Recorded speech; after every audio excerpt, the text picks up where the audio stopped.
Whenever we get near this cliff over here, some more of those frog things will jump up at us. Here they come. So let's take them out. So they have like a tongue. Oh yeah, a tongue wiki tongue attack.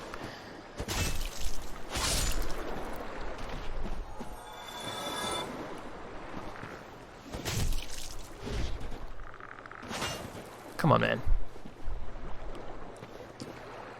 Alright.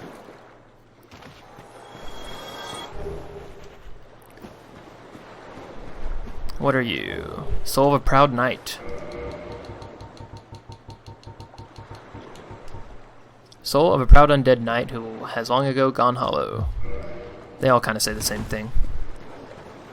So the reason why I was not really wanting to get too close over here is if you can just make out, there's a giant knight laying on the ground. And he's getting up. So this is a stone knight.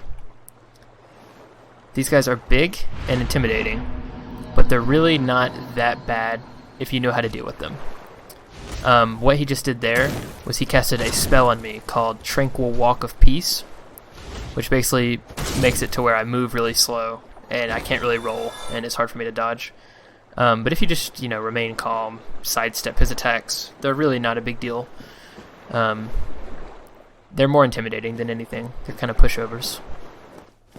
I say that and then die to the very next one.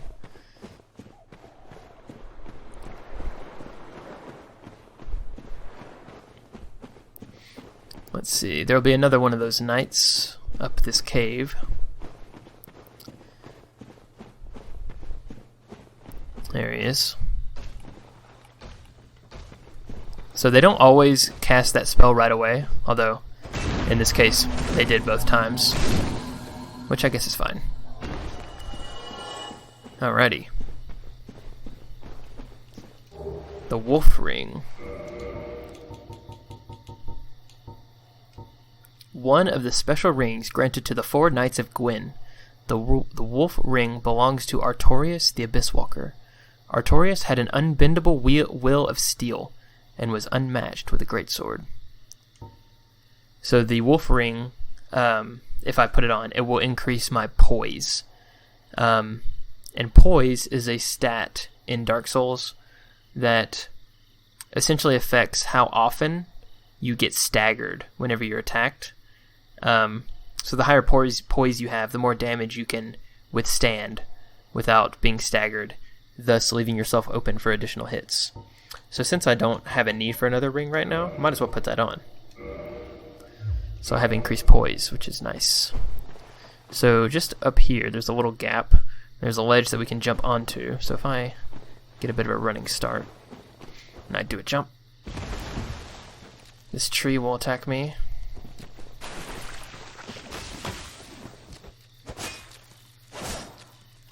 There we go. So now, heading this way,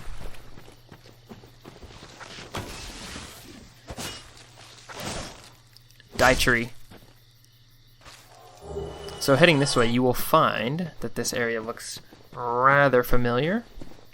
And up there, there is the Covenant of Artorius. So this is the path we came in, into this area from. We jumped from up there. You can just see the lip of the ledge. So we walked right by that on the way in here. So we just did that little detour to grab a couple items, kill a few enemies, and now we're back here.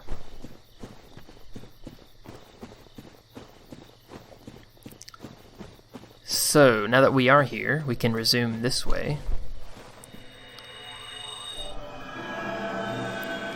Remember, this is where we went through that fog wall. Right down here is where that ambush of trees was that killed me before. And then this is where that fog wall was. We went to the right that way, killed that tree, and went through that way. But now we can proceed into this area, where, just ahead you can make out, is yet another stone giant. There's a few of them in this area, so I'm going to try and just alert this one guy, and then lead him away from the rest. And you're already casting the spell. Ooh, I was actually out of the range of it, so it didn't affect me. That is nice.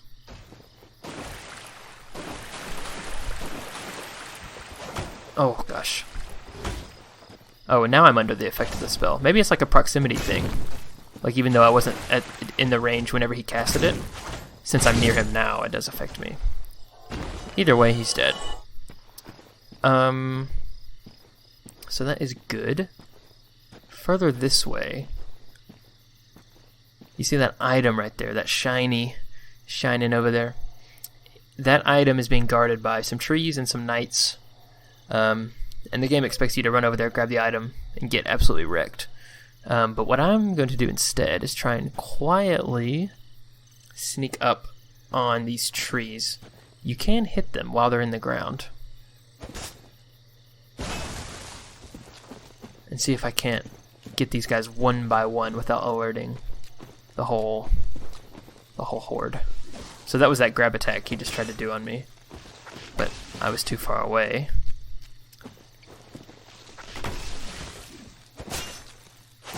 There we go, one tree down.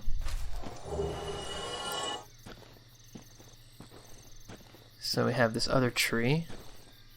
Let's see if we can hit this guy without waking up that knight. That would be good. That would be preferable. Oh no, the knight's getting up. Alright, so we have a tree and a knight. So since the trees are faster, I'm going to run over here to see if I can't kill the tree before the knight gets over here. Although, it's not looking hopeful as far as that's concerned. No, we managed it. We managed. So as you can see, these guys' attacks are like stupid easy to dodge. And whenever they cast that spell, they leave themselves open for attack.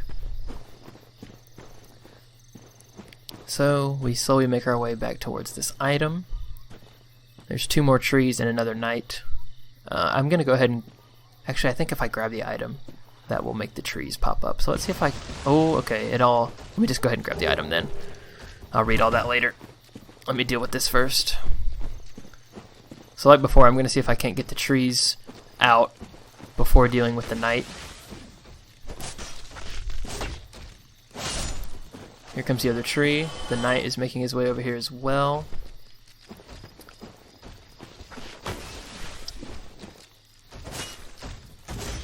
Ooh! Yeah, now if the knights do hit you, they do significant damage. Now don't underestimate their damage output. They're just a bit slow. Alright. You're mine now, buddy. So like getting behind them is really the way to go. Okay, nice. So now we can come right over here. Oh, I did grab that item already. Okay, cool. Let's see what I got. Elite Knight. I got the entire Elite Knight set. Helm of a Nameless Knight, perhaps an elite knight of Astora. Although he was loath to give up on his undead mission, he perished at the undead asylum and went hollow. Based on the fire-warding heraldic symbol of its blue surcoat. So that bottom paragraph where it says, although he was loath to give up on his mission, on his undead mission, he perished at the undead asylum and went hollow. That is referring to Oscar. At the very beginning of the game, the guy who dropped the body into my cell, the guy that I talked to, the guy who gave me the Estus flask, he was wearing this armor set. So that's who that's referring to. Now this armor, so my holy robe is doing 22 physical damage resistance, and this Elite Knight armor does 39. Which is a significant difference. It is really heavy, though. The question is, because I would be willing to sacrifice some equip load to be able to wear this armor, the question is, can I wear this entire set and not be forced to fat roll? Let's see. So we need to be able to put this entire set on and have our equip load be less than 30 over 60. So, Elite Knight armor, Elite Knight helmet, Elite Knight gauntlets, Elite Knight leggings. Ooh. If I took off the helmet, I'd be able to do it. I guess that's fine. We can leave off the helmet so we can see what we look like. So now we are mid-rolling. We're no longer light rolling. We're heavy to the point where we're mid-rolling. But I think that is worth it for the extra defense. So I'm willing to accept that as a trade-off. The question I have now is, since we're already mid-rolling, can we use the shield? No, we can't. It was worth a try. Alright, so we proceed. And as you can see, my character is just moving in general, much less spry. But still not bad. I'm not in fat roll territory, which is really all that matters. I am not opposed to a mid-roll. There's another knight around here somewhere. Ah, here he is. Here he comes.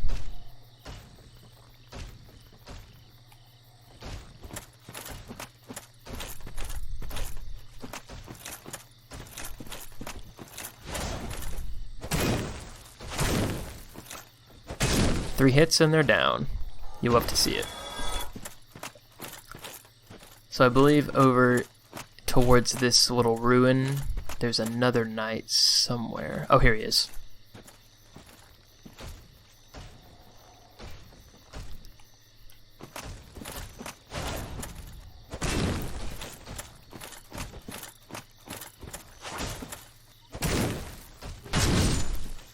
Yeah, these guys are really not that difficult. It's almost funny considering how big and spooky looking they are. So, up these stairs will lead to yet another boss. Now this boss is an optional boss. It's not a boss that you have to kill in order to beat the game. You know, there's no reason to not kill it, right? I mean, we're here. So, what we can do, this boss also has a summon. It's down on the bottom floor before I started going up the stairs. Although I'm not human, so of course we didn't see the summon sign, but if I was human, you would see that we could summon help. This boss is a gimmick boss, which is a term that people use for a boss that the entire mechanic of the boss fight revolves around some kind of gimmick. Generally speaking, gimmick bosses are not very well liked by people. Although I will admit it does offer some variety. I don't loathe their existence.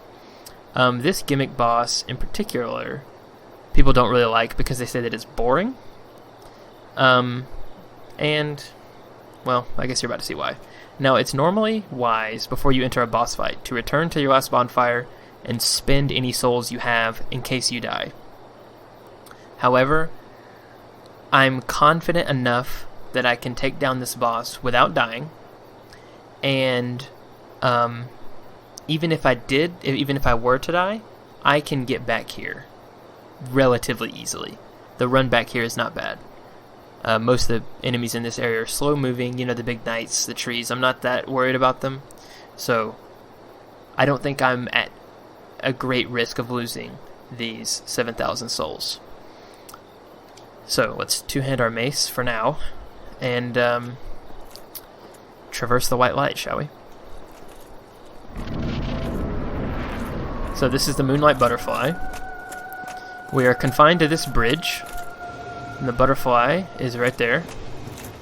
We can only attack the butterfly, since we have no ranged attacks right now, we can only attack the butterfly whenever she comes down to eat flowers, which will heal her.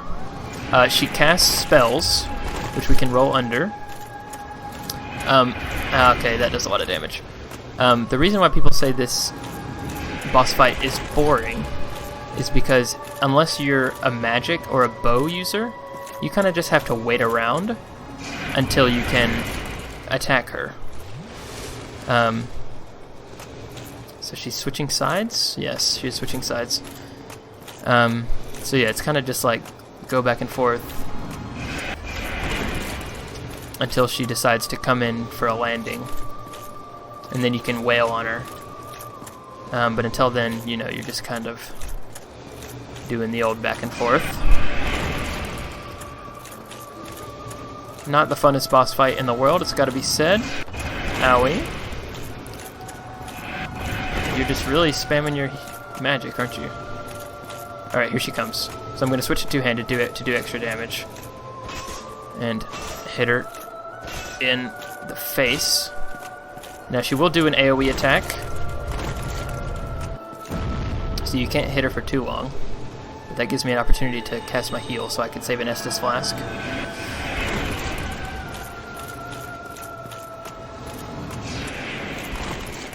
Ooh, that does pretty decent damage if that hits you.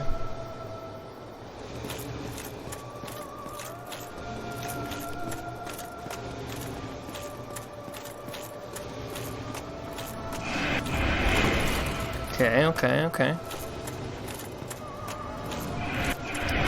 Oh, really? Both of those hit me? Okay, whatever you say. Man, my roll timing is not the best right now, is it?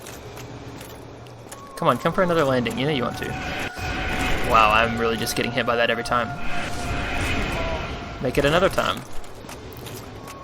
This boss has never given me this much trouble before, I must be honest. That one's easy to dodge. I'm cool with that one. I don't like that one as much. Alright, yeah, time for a landing. She's gonna nibble on her flowers, which gives me the opportunity to hit her a little bit. I want to make sure I'm keeping an eye out for the AoE. Here it comes. So I can cast heal. Save an Estus Flask. The next time she lands, that should be the killing blow.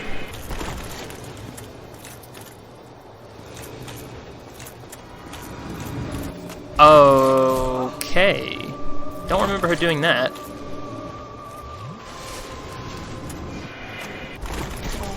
Wow, that has an AoE effect. AoE effect, that was redundant. Oh, I thought she was about to land.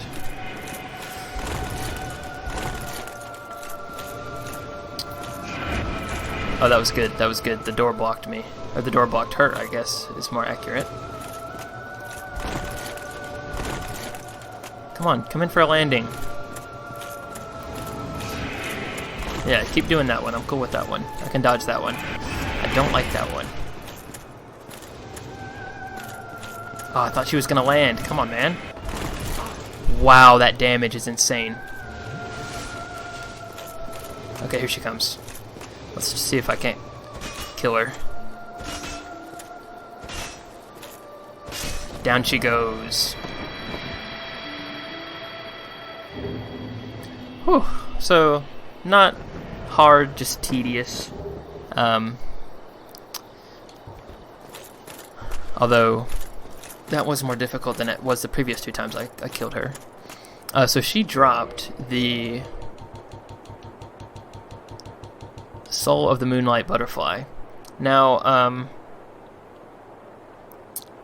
some bosses, not all, but some of them, will drop their soul upon death. And you can use them just like you would any other soul item. So like I could use this just like the Soul of a Proud Knight, and it would give me souls.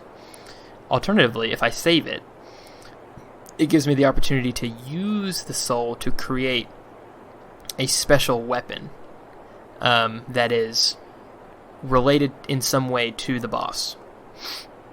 I don't offhand remember what the Soul of the Moonlight Butterfly allows me to create, but you know, the option's there. So for now I'm not going to use it until I decide what I want to do with it. I guess I probably should read that. Soul of the mystical moonlight butterfly which flitters in the Darkroot Garden. Special beings have special souls. The butterfly's soul is a creation of Seath the Scaleless, used to acquire a huge amount of souls or to create a unique weapon. So if we proceed across the bridge and up these stairs...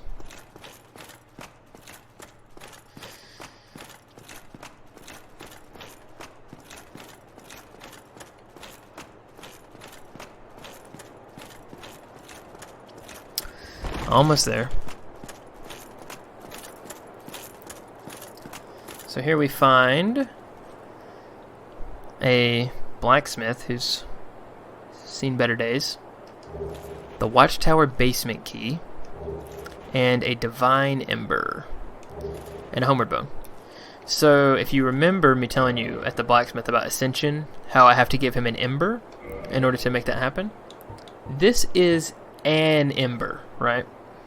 So there's different types of Embers in the game. The Divine Ember, if given to the blacksmith, will allow me to use the blacksmith to ascend a weapon to be divine, to have it do divine damage. That will not help me get my mace up to +6, or it would not help me get my mace above +5. But it is still useful. I'm not sure if I will use it, but it is still useful. And all embers can be given to a blacksmith. Not necessarily all blacksmiths. Some blacksmiths can only take certain embers, but you give the embers to blacksmiths and they can do special things with them. So we still haven't found the ember that will let us increase our mace further, but we did find another one, which is cool. Let's see. Ember required for blacksmith ascension. Ugh, why did I say that? Ember required for weapon ascension. Divine embers are property of the church and intended for divine blacksmith. Ascends +5 standard weapon to divine weapon. Divine weapons are for undead hunting, used against undead and the pawns of necromancers. That will be important to remember later. I also picked up a key. The Watchtower basement key. Key to the basement of the Watchtower in the Undead Burg. The basement of the Watchtower forms a stone cell. There are rumors of a hero turned hollow who was locked away by a dear friend, for his own good, of course.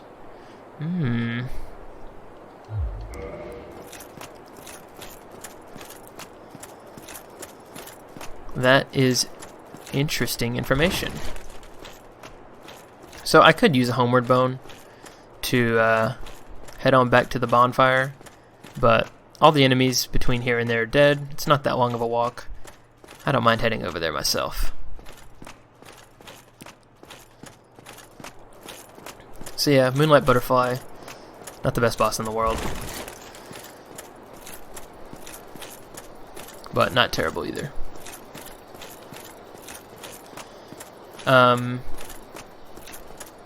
Yeah, like I said, just at the base of these stairs is where the summon sign would be if I was human. It would be like right under here in this bush area. That's where the summon sign would appear. And the summon for that boss is actually especially useful compared to other bosses, because the summon for that, the summon that is there at the bottom of that tower for the Moonlight Butterfly is she's a mage. It's a mage type person. I believe her name is Witch Beatrice, and she casts spells at the butterfly, which, if you can guess, would be very useful, because then even whenever she's not going down for to eat her little flowers, the butterfly can still take damage because Beatrice can cast spells at her. But we managed without, so I'm not going to complain about that. Allow me... Let's see, I'm not really sure what I want to do here. How many do I have? 1, 2, 3, 4. 4. I'm thinking 2 here, 1 here, 1 here. Or should I start doing endurance?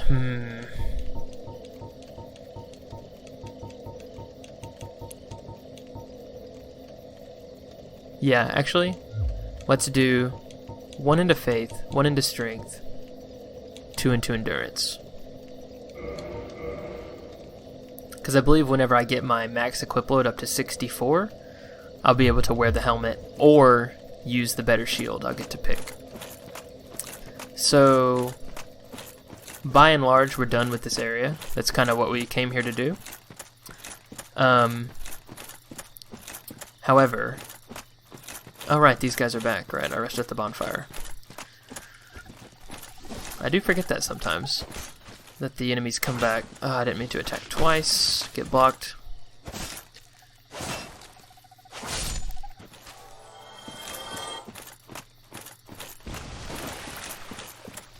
Hello, sir. I'm ready for you. Come on, do an attack. You know you want to. Ooh, a grab attack. I was too far away. You could not grab me. You could not give me hugs. Thank you for your moss.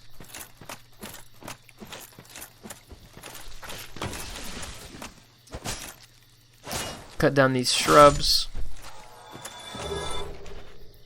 The blooming purple moss clumps cure toxic, which is an even more extreme version of poison. So we could go this way. That leads to the Darkroot Basin, which is a different area. But for now, I think I'm actually going to come back to that later. And what I'm going to do first is head back through the way we came. And I'm actually going to utilize that Watchtower basement key that I picked up after killing the Moonlight Butterfly. See, there is a method to the madness. We have to run past this guy again. But just like from the other direction, he's not super threatening. He is a pain to actually fight, or at least he can be. They do a lot of damage. But, you know, running past, not a major threat. Alright, so we're back here. Nice. Let's see. Let's rest at this bonfire, just in case we die up ahead. We don't have to walk back through there again. Nice, nice.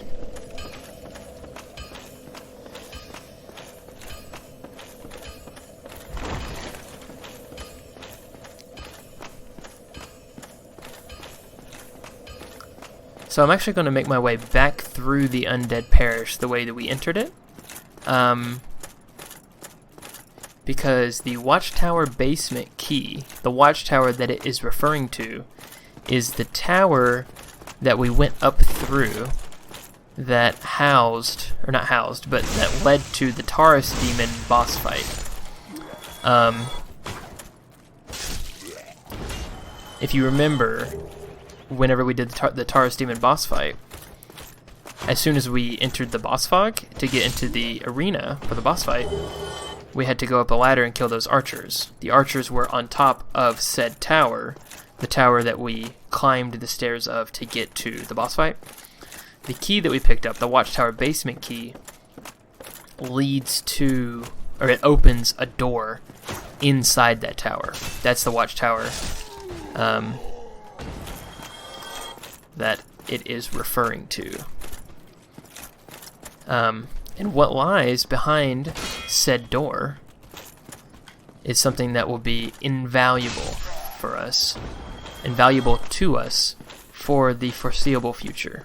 I mean, perhaps there will come a day where the item in question we will no longer require, but for a good portion of this game, I imagine what we will get from using that key will be very useful. Why am I going this way? I just realized, since I pulled that lever before, I opened up that portcullis, which means that I don't have to go through all those back rooms that contain all those hollows.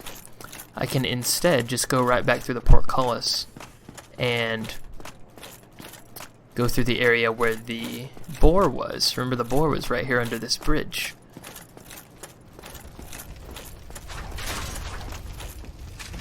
Just take these guys out. Shouldn't pose too much trouble. Save for the archers.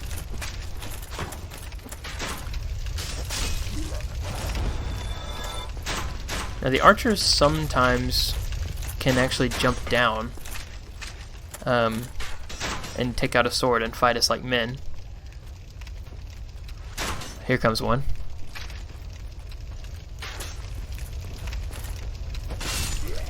See where that got you?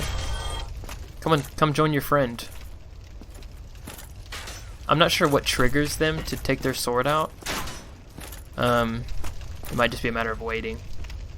I thought he was about to take it out. Come on.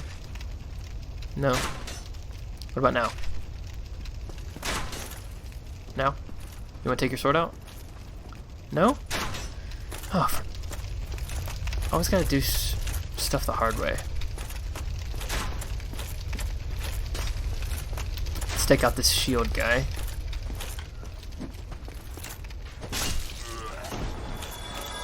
I mean, I guess I don't really need to kill this archer, but just for the just for the principle that he didn't face me like a man, I will face him like a man. That is what you get. That is what your cowardice gets you, sir.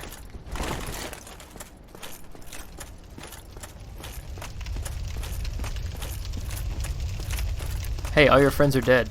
How does that make you feel? Dead. That's how it makes you feel. Just like the rest of them. So we're going to rest at this bonfire. And this is the bonfire that we will use to access the tower. We're going to run back across the bridge, across where we fought the Taurus demon, and then into the tower. So we can unlock said door, which will be fantastic. Before I do that, I can level up. Yes, beautiful.